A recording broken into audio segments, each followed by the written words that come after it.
Boa noite a todos. Então, uma grande alegria, um grande prazer estar aqui mais uma vez. É uma grande oportunidade que a doutora Marlene me deu fazer essa introdução sobre sono e mediunidade, focando mais no sonambulismo. Então, rapidamente, a gente vai falar um pouco sobre o que a ciência, o que a medicina entende sobre o sono. Então,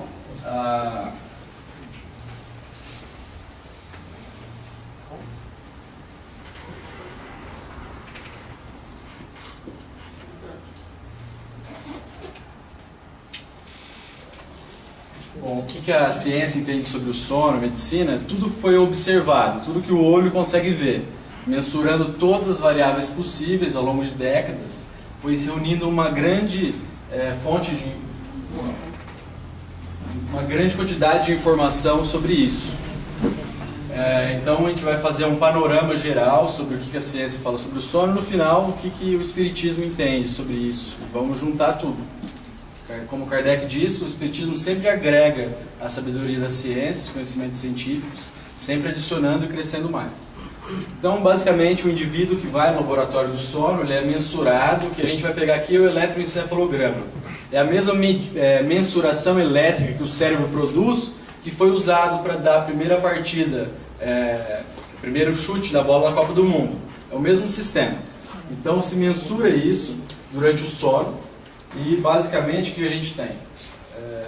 A gente tem o estado de vigília, as ondas são de mais alta frequência, e de acordo com a profundidade do sono, do 1 ao 4, essas ondas vão ficando cada vez mais lentas, embora pareça a amplitude aumente, mas elas vão ficando cada vez mais lentas. E o REM, que é o Rapid Eye Movement, é o sono de movimento rápido dos olhos. O olho fica fazendo assim, mas todos os músculos ficam sem tônus muscular nenhum. É quando a gente sonha. Todos os nossos sonhos acontecem nessa fase, da fase REM, que é de uma frequência bem maior, semelhante à da vigília, mas um pouco menor. Então isso, grosseiramente, é o que a gente sabe do sono. Esse seria um gráfico de uma noite de sono bem dormida, uma média de 8 horas. Tem gente, cada vez mais velhos, conseguem dormir 5 horas e ficar bem. Adolescentes precisam de 10, 9 horas de sono. Mas aí vai caindo as fases do sono, cada vez mais lentas as ondas. Aqui o estágio mais profundo, e são vários ciclos de sono. O primeiro é o mais importante, né, que tem mais largo no estágio 4, e vai ficando cada vez mais superficial até que a gente acorde. E a gente sonha aqui nas fases REM. Bom, agora, entre as doenças do sono, a gente tem as chamadas parassonias, que são todas alterações do comportamento durante o sono, grosseiramente falando. E a gente classifica ela em dois grupos, as que ocorrem na fase não REM e nas que ocorrem nas fases chamada REM. Grosseiramente são essas duas classificações possíveis.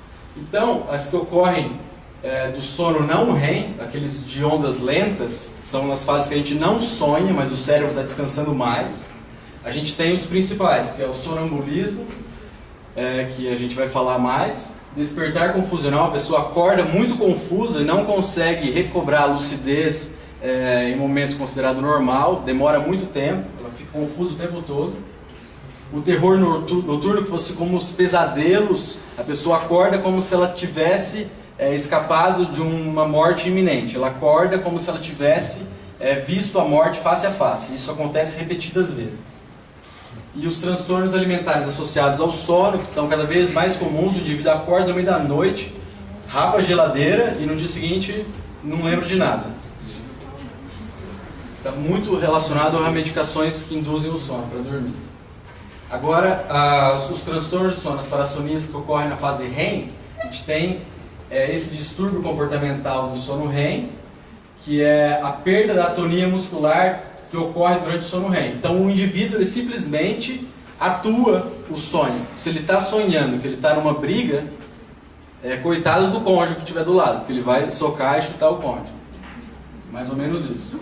A paralisia do sono, o indivíduo acorda, sabe que acordou, mas ele não consegue movimentar um músculo sequer. Ele se sente como se fosse paralisado e sente muito medo em relação a isso.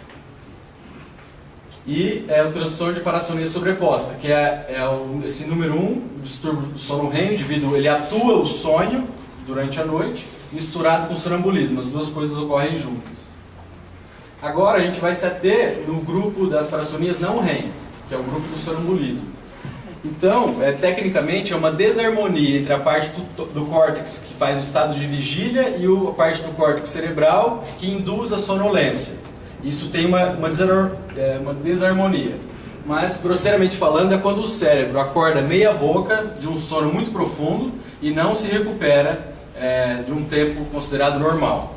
Então, essa é a ideia. Isso é a mesma coisa, mas uma linguagem que todo mundo entende. E o pico é na infância e varia de 1 a 4% da população. É uma predisposição genética, então essa desarmonia dessas duas partes do córtex cerebral, ela é geneticamente induzida, mas também associada com fatores desencadeantes. Assim como praticamente toda doença humana é uma predisposição genética, mais fatores desencadeantes que ocorrem durante a nossa vida. Quais são esses fatores desencadeantes? Então o indivíduo ele fica privado de sono exageradamente por muitos dias, repetidamente. Usa medicações sedativas, medicações que dão mais sono. Tem irregularidade, nenhuma rotina no sono. Tem barulhos excessivos noturnos, de repente durante a noite tem pancadas de som, música alta, batidas, coisas assim, sendo muito comum. E uma doença que está cada vez mais comum, que é a apneia e hipopneia obstrutiva do sono, que é o ronco grave, que o indivíduo não consegue entrar num sono profundo porque ele entra em apneia, para de respirar e acorda. E, além disso, o uso de antidepressivos também predispõe a ter o sonambulismo e as doenças dessa classe.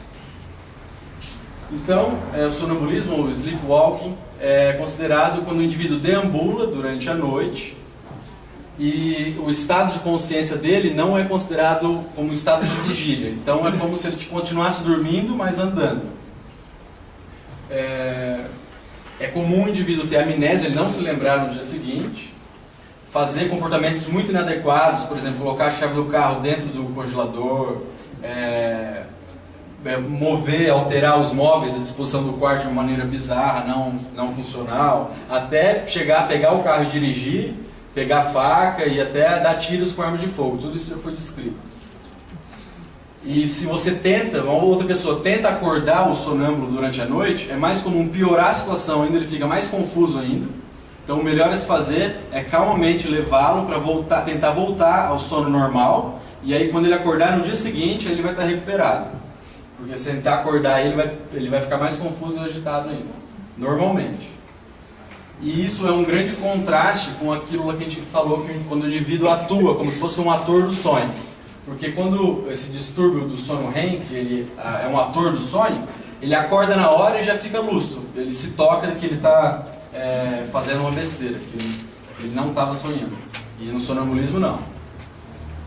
Então, como que se trata? Como que a ciência se tratando, terminando esse panorama científico?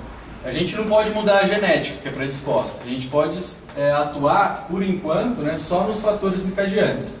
Então a gente tenta dar uma saúde do sono, evitar a privação excessiva do sono, tirar as medicações sedativas que induzem como se fosse uma inércia daquelas fases de sono profundo, ele não tem facilidade de despertar delas para o estado de vigília, tirar o barulho excessivo, rotina do sono, tratar a apneia e hipopneia obstrutiva do sono. Tem um estudo interessante com 50 pessoas, que é raro dessas patologias, que é um N grande, em que só de usar o CPAP, a grande maioria, 44 pessoas, se não me engano, remitiram totalmente do sonambulismo, mesmo eles tendo uma apneia e hipopneia obstrutiva do sono leve. E retirar, se possível, o uso de antidepressivos. Tudo isso melhora. E, é claro, colocar redes na janela do apartamento, e tirar a arma de fogo, facas do alcance, essas coisas mais óbvias, que é o grande perigo. Agora, o que diz Kardec? Então vamos agora tentar fazer uma síntese das duas coisas. Então a gente tem uma parte no Livro dos Espíritos, começando na questão 401, que a gente começa a entender um pouco do significado do sonho, a função do sono e do sonho perante o espírito imortal. Então durante o sono a alma repousa como o corpo, é muito enfático. Não, o espírito jamais está inativo. Durante o sono, ele se lança pelo espaço e entra em relação direta com os outros espíritos. Como podemos julgar a liberdade do espírito durante o sono? Isso é uma questão muito interessante. Pelos sonhos. Quando o corpo repousa, acreditam, o espírito tem mais faculdades do que no estado de vigília. Então, a partir daí, a gente tem como se fosse um espelho do nosso grau de consciência no plano espiritual. Nosso grau de... Um dos parâmetros de mensurar, digamos assim, nosso despertar espiritual. Isso a gente deve estar atento para ter uma ideia de como nós estamos. A qualidade dos nossos sonhos. Então, estando entorpecido o corpo, Kardec observa posteriormente, o espírito trata de quebrar os seus grilhões e de investigar no passado ou no futuro. Pobres homens, que mal conheceis os mais vulgares fenômenos da vida. Quando eu li isso aí para estudar, para apresentar isso aqui, foi como se fosse uma catarse, assim. De eu me tocar, de cair minha ficha, como ignorante eu sou. Porque mais importante do quantidade de defeitos, de complicações, de limitações que nós temos, é a gente ter consciência dessa nossa situação. Porque senão a gente vai se afundar mais e mais. Então, julgai-vos muito sábios, e as coisas mais comezinhas vos confundem. Nada sabeis responder a estas perguntas que todas as crianças formulam. O que fazemos quando dormimos? O que são sonhos? A gente julga saber, mas a gente nada mais sabe do que descrever aquilo que os nossos sentidos conseguem captar e mensurar os nossos sentidos grosseiros. E isso não é nada grandioso perto da realidade espiritual. A gente tem que estar ciente disso, da nossa pequenez, para a gente não criar mais e mais ilusões, que a ciência pode roubar o cárcere da prisão produzido pela nossa própria vaidade. Então, o sono liberta a alma parcialmente do corpo, e quando dorme, o homem se acha por algum tempo no estado que fica permanentemente depois que morre. Então, ainda essa circunstância, o sono, é um molde a vos ensinar que não deveis temer a morte, pois que todos os dias morreis. Como disse um santo numa palavra, o sono influi mais do que supões na nossa vida. Então, um ensaio para a morte. É um ensaio para a nossa realidade espiritual durante o nosso sono. E o sonho nada mais é do que a lembrança do que o espírito viu, do que nós vimos quando estávamos desprendidos. De uma maneira ou de outra, mesmo se a gente for dentro da ideia, da teoria freudiana do sonho, a nossa volição, a nossa vontade é que vai produzir tanto a nossa vontade por prazer, como a nossa vontade por medo, de fuga de nossos medos, de tentar lidar com os nossos medos de alguma maneira. Somos nós mesmos que produzimos isso. Fantasiosamente, segundo essa teoria dentro da psicanálise, que é estudada na psiquiatria, mas dentro da doutrina dos espíritos, mais do que a fantasia criada por nós mesmos, é uma realidade espiritual criada por nós mesmos. Então, a partir da qualidade dos nossos sonhos, nós sabemos aquilo que nós estamos criando para nós, buscando, né? Então, mas notai, porém, que nem sempre sonhais. O que quer dizer? Que nem sempre vos lembrais do que vistes, enquanto dormíeis. Não tendes, então, a alma no pleno desenvolvimento de suas faculdades. Além disso, é claro que os nossos órgãos mais grosseiros, aqui materiais, eles têm uma dificuldade de assimilar todas essas fontes de informações na hora da volta ao corpo. E isso complica mais a formação da memória, porque a memória no cérebro, ela é material. Então, para existir memória no cérebro, é necessário existir uma série de reações, de fosforilação, de alteração de sinapses neuronais, e isso é matéria. Então, na hora de trazer essas informações do plano espiritual para a matéria, tem essa dificuldade de armazenamento. Então, muitas vezes apenas vos fica a lembrança da perturbação que o vosso espírito experimenta à sua partida do corpo ou no seu regresso ao corpo, acrescida da que resulta do que fizestes ou do que vos preocupa quando despertos. Então, a memória daquilo que nós sonhamos tem todos esses fatores relacionados. Na 412, ele pergunta: pode a atividade do espírito durante o repouso ou o sono corporal fatigar o corpo? Que todos nós, eu imagino que já sentimos alguma vez. E ele tem uma figura magnífica. Pode, pois que o espírito se acha preso ao corpo como um balão cativo ao poste. E se você sacudir o balão, ele vai imprimir uma sacudidela ao poste. E é a mesma maneira que o espírito imprime alguma reação sobre o corpo, podendo fatigá-lo. O sonambulismo natural tem alguma relação com os sonhos? Como explicá-lo? É o estado de independência do espírito, o sonambulismo, mais completo do que no sonho. Então o sonambulismo seria uma maneira mais emancipada do espírito, que ele tem maior acesso às suas faculdades perante o espírito imortal, não só aquelas restritas àquela encarnação. Então ele tem maior amplitude das suas faculdades. E a alma tem então percepções que não dispõe no sonho, que é um estado de sonambulismo imperfeito. Então nosso sonho seria como se fosse um meio sonambulismo, digamos assim, que tivesse metade ou menos do acesso que nós temos às nossas faculdades, como durante o sonambulismo. E no sonambulismo o espírito está de posse plena de si mesmo. E os órgãos materiais, ou seja, os nossos 5 sentidos, deixam de receber as impressões exteriores ao corpo. Então os sentidos do corpo, eles, digamos assim, estão dormindo, eles não estão funcionando durante o sonambulismo. E agora, quando se produzem os fatos do sonambulismo, que é aquilo que a gente observa, que a gente tem no inconsciente coletivo, o indivíduo acordado com a mão assim, andando a esmo pelo quarto, quando isso acontece, é que o espírito, preocupado com uma coisa ou outra, se aplica a uma ação qualquer, para cuja prática necessite utilizar o corpo. Então, o espírito está desperto no mundo espiritual, em graus de lucidez extremamente variáveis, e ele vai utilizar do corpo, e aí que a gente observa o sonambulismo como a gente entende, como ele se serve desse, como se serve de uma mesa ou de um outro objeto qualquer.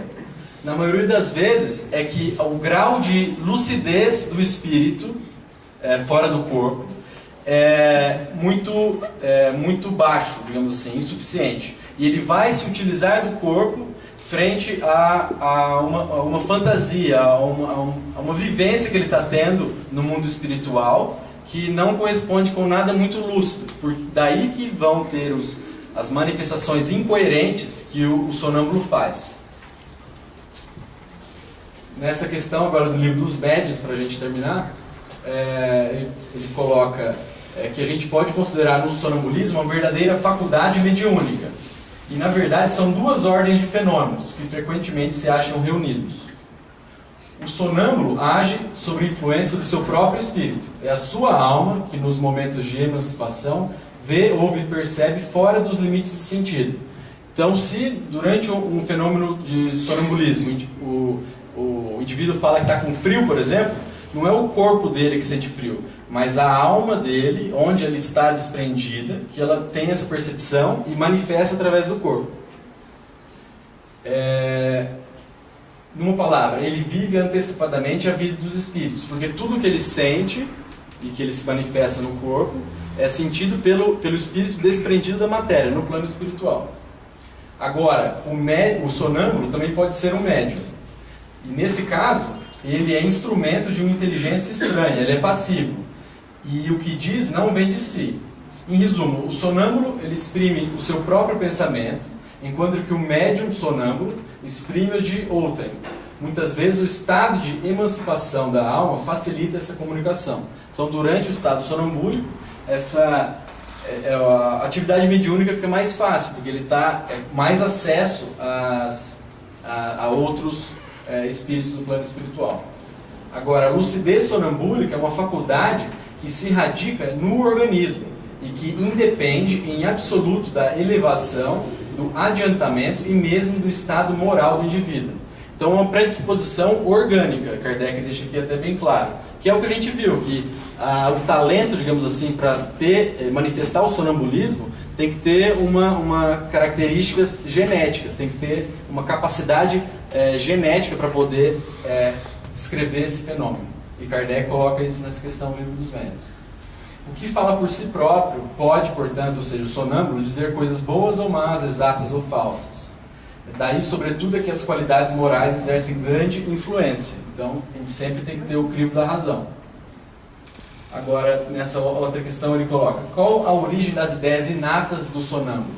E como pode, com exatidão de coisas que ignora quando desperto, ele manifestar essas coisas? Então, o sonâmbulo, por exemplo, ele não sabe, nunca estudou muito, e durante o fenômeno sonambúlico ele fala de coisas que ele nunca teve acesso nessa encarnação, digamos. É que tais conhecimentos dormitam. Por quê? Por demasiado imperfeito o seu invólucro corporal não lhe consente rememorá-lo. O que é afinal um sonâmbulo? Um espírito como nós, que se encontra encarnado na matéria para cumprir a sua missão, despertando dessa letargia quando cai em estado sonambúlico. Então, ao encarnar, o sonâmbulo, como qualquer espírito, tem a perda material do que haja aprendido e nas existências anteriores. E entrando no estado chamado crise de sonambulismo, ele lembra-se do que ele sabe, mas sempre de modo incompleto. Então ele tem acesso a todas as vivências, ou parte delas, que ele teve ao longo da eternidade espiritual que ele viveu até então. E passada a crise, toda essa recordação se apaga e ele volve à obscuridade. Agora está um exemplo que vai ficar muito claro a gente entender como é que funcionam as coisas. Aqui no livro dos Médiuns, nesse item, ele diz: um de nossos amigos tinha como sonâmbulo um rapaz de 14 ou 15 anos de inteligência muito vulgar, instrução extremamente escassa. Então, ele não tinha muito acesso a estudo. Entretanto, no estado sonambúlico, ele deu provas de lucidez extraordinária e de grande perspicácia. Excelia, sobretudo, no tratamento das enfermidades e operou grande número de curas consideradas impossíveis. Certo dia, dando consulta a um doente, durante o estado sonambúlico, esse jovem descreveu a enfermidade com absoluta exatidão. Aí disseram para ele assim: não basta a descrição, agora é preciso que indiques o remédio, o tratamento. Aí olha o que ele falou: eu não posso. Ele disse: meu anjo doutor não está aqui. Aí perguntaram assim: mas quem é esse anjo doutor? Ele fala: o que dita os remédios. Aí perguntaram: mas não és tu então que sabe os remédios, que dita os remédios? Ele fala: oh não, estou a dizer que é o meu anjo doutor quem nos dita. Ou seja, ele tendo acesso às experiências anteriores do espírito, conseguia descrever as doenças com maestria. Mas ele não conseguia dizer ou propor a terapêutica. Mas ele tinha acesso no plano espiritual com muita mais facilidade do que quando estado desperto a essas informações. Então ele tinha uma capacidade de ser médium, digamos assim, durante o fenômeno sonambúlico muito ampla, muito desenvolvida. Então quando só era apenas sonâmbulo, assistido por aquele que a quem chamava de anjo doutor, era sonâmbulo médium. Então esse exemplo é muito didático, deu para entender tudo. Para finalizar, Kardec deixa bem claro algumas dúvidas que a gente tem. Pois que a clarividência é da sua alma, ou seja, tudo que o sonâmbulo vê é a alma que percebe, por que é que o sonâmbulo não vê tudo e tantas vezes se engana? A resposta é: primeiramente, aos espíritos imperfeitos não é dado verem tudo e tudo saberem. Então, depois que a gente morrer, não é porque a gente virou espírito desprovido do corpo material denso que a gente vai ser onisciente, né? Simplesmente isso. Não ignores que ainda partilham dos vossos erros e prejuízos. Depois, quando unidos à matéria, não gozam de todas as suas faculdades de espírito. Então, depois que voltam para a lucidez corpórea, fica mais embotado ainda as suas faculdades. As faculdades que gozam do sonâmbulo são as que têm o espírito depois da morte? Até certo ponto, porque mesmo o sonambúlico, ele ainda tem alguma influência à matéria que ele está ligado. E por último, essa daqui, do Livro dos Espíritos, 438, que deixa claro o que é essa faculdade, né? O uso de um sonâmbulo faz de sua faculdade influi no estado de seu espírito depois da morte? Muito, como o bom ou mau uso que o homem faz de todas as suas faculdades que Deus dotou. Então nada mais é do que uma faculdade, uma predisposição, uma habilidade, digamos assim, nada fantástico, a gente só tem que estudar. É isso que a gente está fazendo hoje.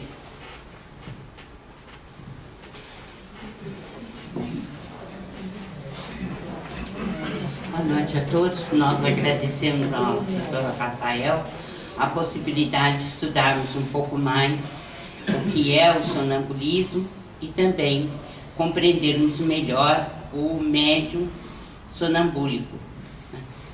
Nós vamos ver agora, nos domínios da mediunidade, a psicofonia sonambúlica, para nós tentarmos compreender melhor, né, o que se passa quando o médium tem essa capacidade. O que nós vimos é que o sonambulismo é algo intrínseco da pessoa encarnada, por uma predisposição genética, por algo que ele traz. Então ele tem facilidade para desdobrar-se para o mundo espiritual e não ter a sua sensibilidade da matéria naqueles momentos.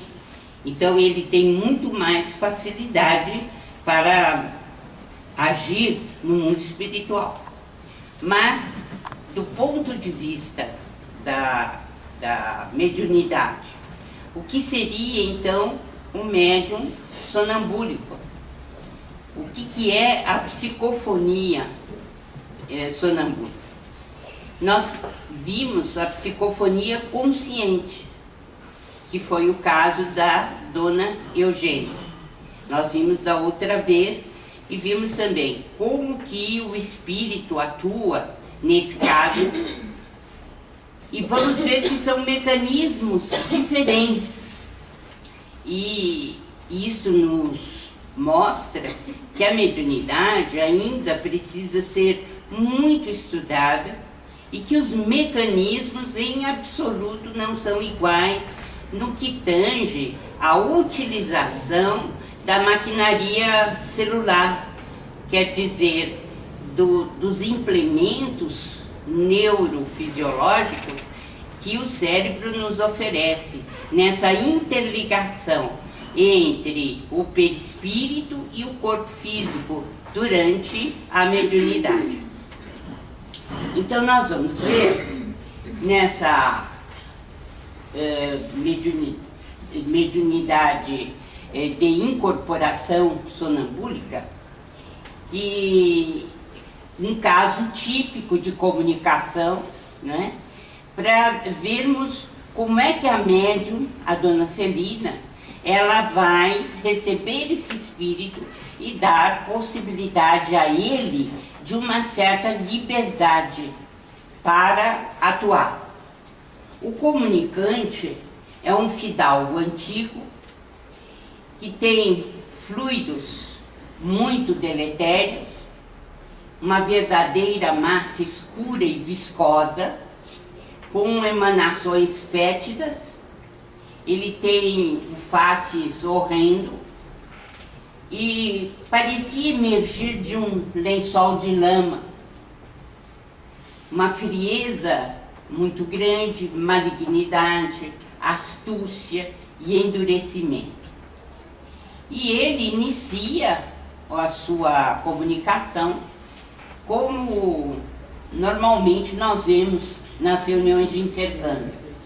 Quem me fez chegar até aqui, né, por que eu fui trazido, essa questão toda.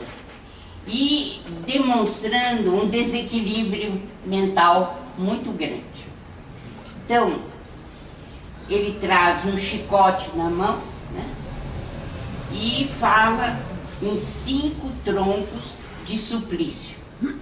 Onde a gente conclui que ele é um senhor de escravos, né, está acostumado a utilizar o chicote, e mais que isso, os troncos onde ele amarra ou agrilhoa os seus escravos. É um fazendeiro desumano que desencarnou nos últimos dias do século XVIII.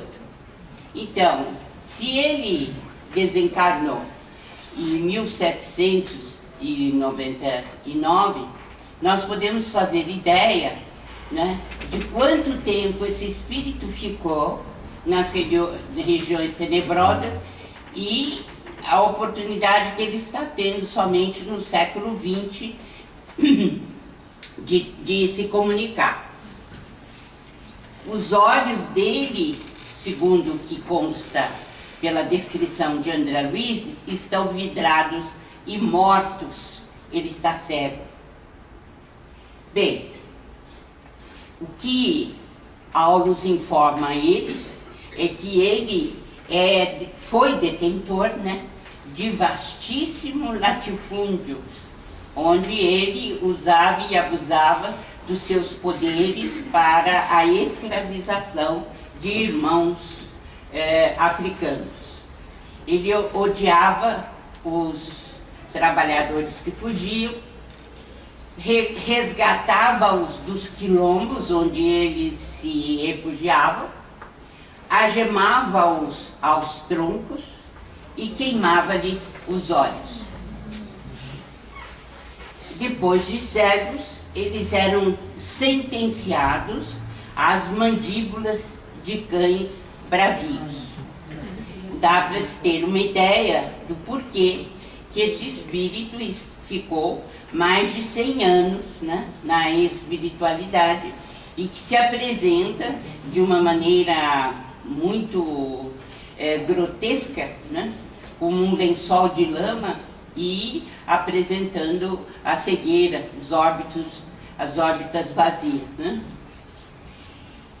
O fato é que ele instalou o terror em torno de si mesmo, de sua propriedade. E muitos desses espíritos o haviam perdoado, porque eram espíritos mais evoluídos. No entanto, outros se converteram em verdadeiros vingadores após a desencarnação.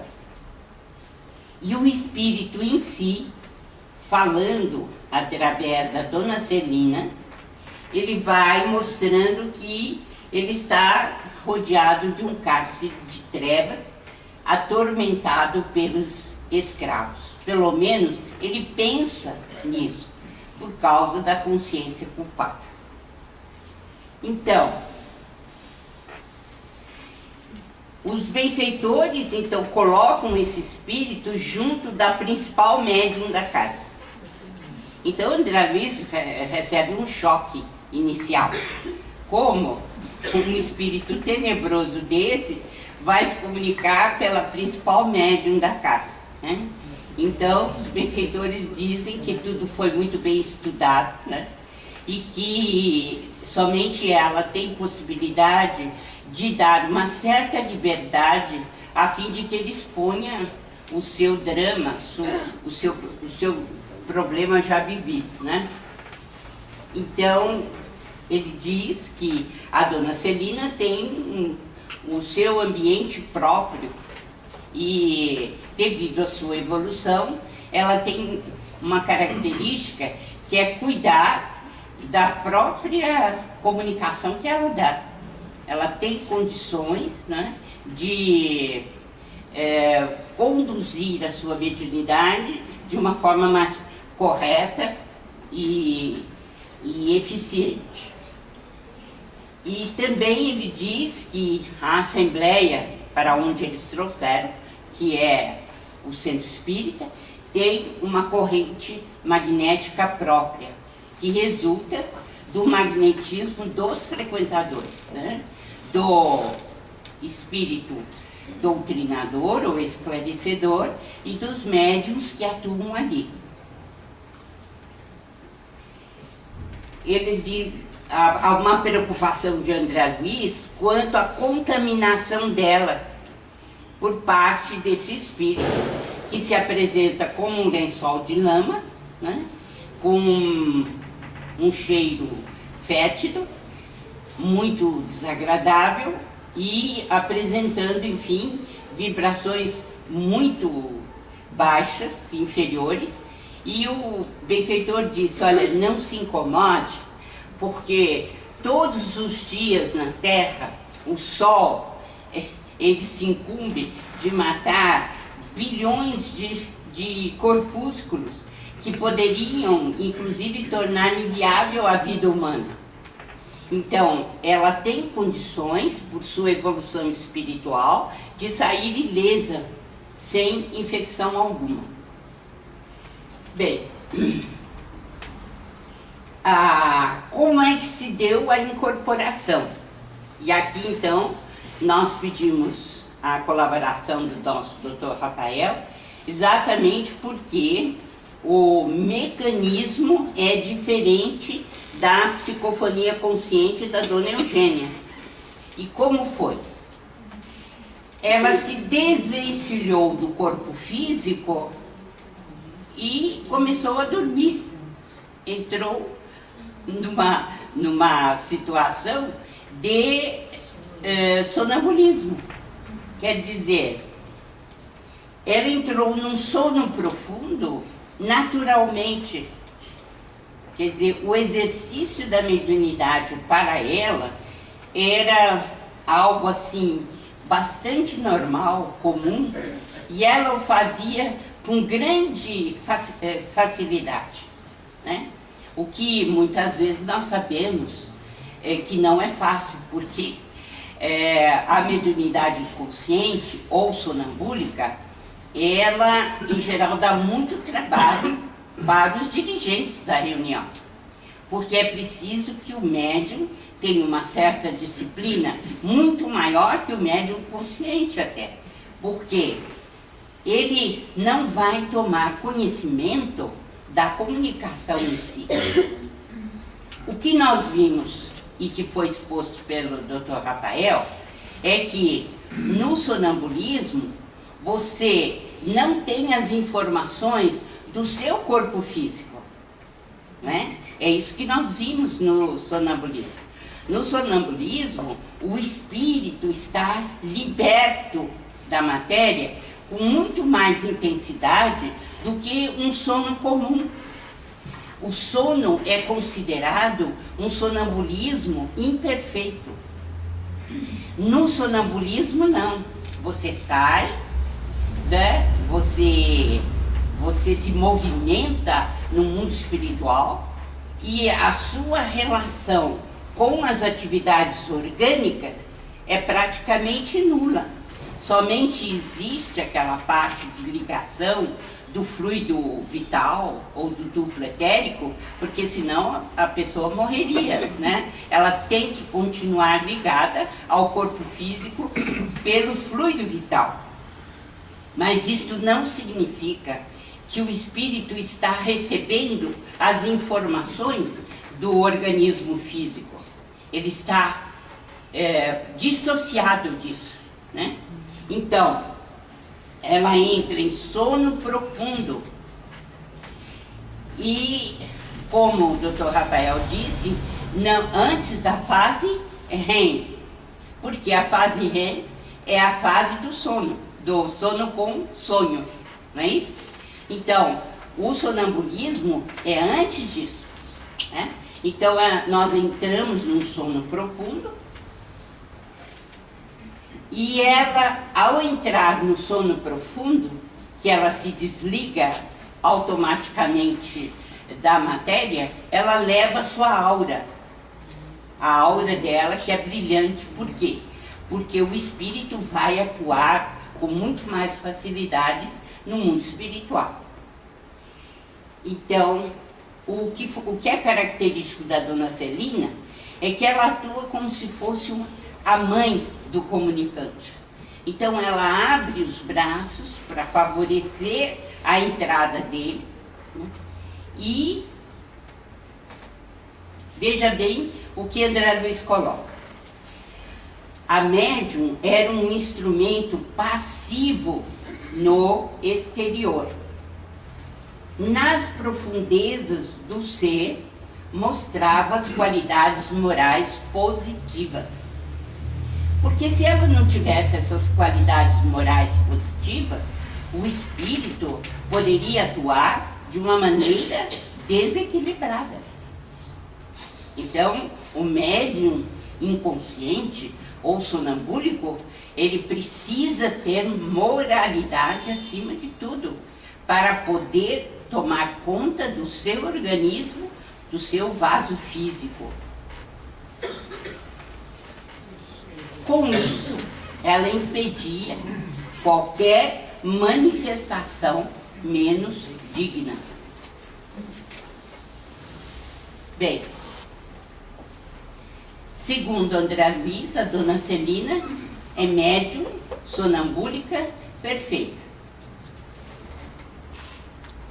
A psicofonia, no seu caso, se processa sem necessidade de ligação da corrente nervosa do cérebro mediúnico à mente do hóspede que a ocupa.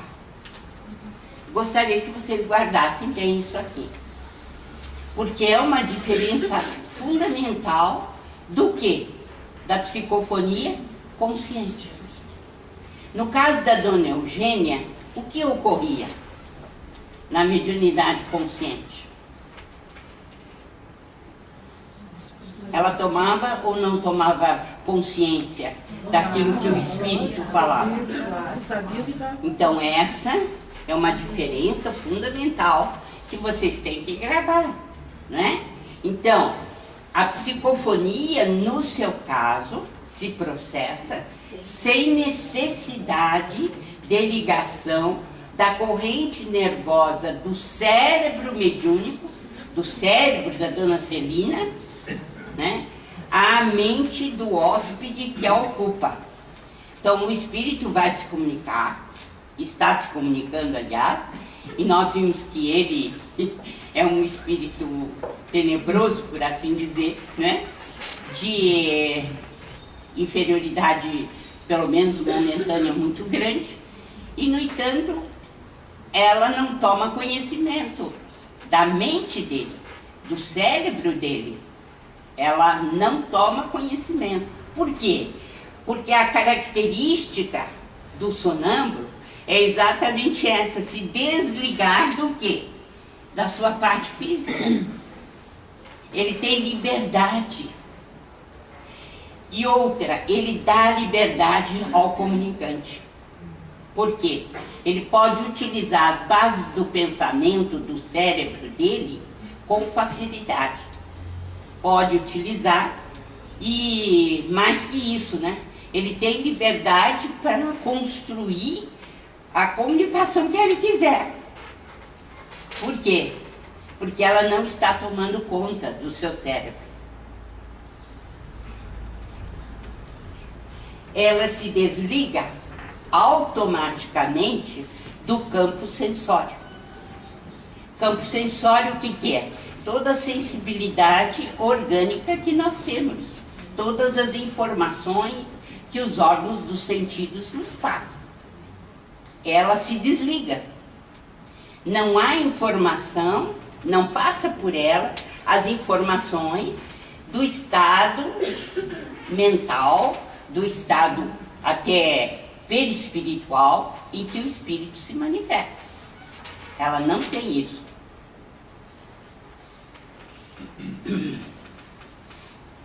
Ela perde provisoriamente o contato com os centros motores da vida cerebral. Então, o que acontece? Ela não recebe informações da sua parte neurológica, do seu cérebro físico. Esta é uma diferença fundamental da psicofonia consciente, quando a dona Eugênia sabia perfeitamente o que o espírito ia dizer antes que o espírito dissesse. Não foi isso que nós estudamos? Então é fundamental que vocês tenham essa diferença para saber que a mediunidade de psicofonia sonambúlica ela é muito mais trabalhosa que a mediunidade consciente. Por quê? O médium consciente ele pode interferir na comunicação a qualquer momento, paralisar a comunicação. O médium inconsciente não. Se ele não tiver moralidade, ele vai dar muito trabalho a quem? A equipe mediúnica que trabalha. tanto no mundo espiritual como no material. Então ela perde provisoriamente o contato com os centros motores da vida cerebral. Ela tem demonstrado extrema passividade. O que isso significa? Que ela obedece o comando do espírito. Ela fala exatamente o que o espírito quer falar.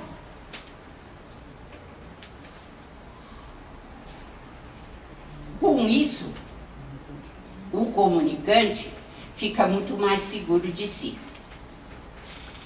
Agora, eu queria fazer um parênteses para dizer para vocês o seguinte, que a mediunidade de Chico Xavier era absolutamente sonambúlica. Porque para receber ciência, física, química, biologia, como ele recebeu, para receber literatura, com a perfeição com que recebeu o Parnaso de Além Túmulo, para receber, enfim, os livros que recebeu, podem ter certeza, os espíritos comunicantes tinham inteira liberdade de colocar ali a sua veracidade, a sua autenticidade. Humberto de Campos é Humberto de Campos mesmo, né? Augusto dos Anjos é Augusto dos Anjos mesmo. Então, essa mediunidade é preciosa, mas é preciso uma evolução espiritual para que ela seja exercida de uma maneira a que todos aproveitem, especialmente a humanidade, no caso, como foi de Chico Xavier. Então, é claro, se você é chamado a fazer um texto e você está acostumado a escrever, é um escritor, você tem que encontrar todos os implementos naquela cabeça para poder escrever, para você ter liberdade para escrever. E é por isso que um Chico Xavier aparece entre milhões de outros. Quer dizer, 1 em 1 milhão, em 2 milhões, porque há dificuldade para isso, para a pessoa se anular intimamente para dar liberdade. Isso é só para grande espírito. Então, no caso da dona Celina, ela age como mãe. E com isso, o comunicante não resistiu. Ele inicia a sua comunicação. Se quiser, a dona Celina poderá lembrar da comunicação. Mas espíritos como dela, que estão acostumados a trabalharem na mediunidade, não vem necessidade de lembrar. Por quê? Porque você abençoa e passa, né? Principalmente quando são espíritos atrasados como esse. Para que lembrar? Né?